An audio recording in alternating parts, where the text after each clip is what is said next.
পরশুদিন সকালে কিন্তু টিপুর দোকানে জেরক্স করতে গেছিলি, ওইখানে ফেলে তো আসিসনি তো?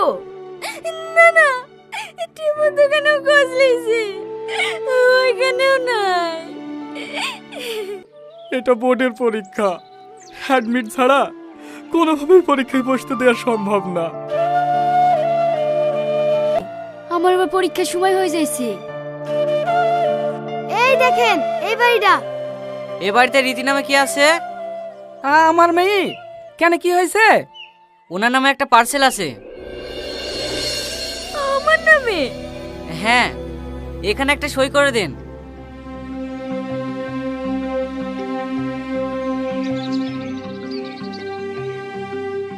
আমাকে আমার পার্সেল কে পাঠালো?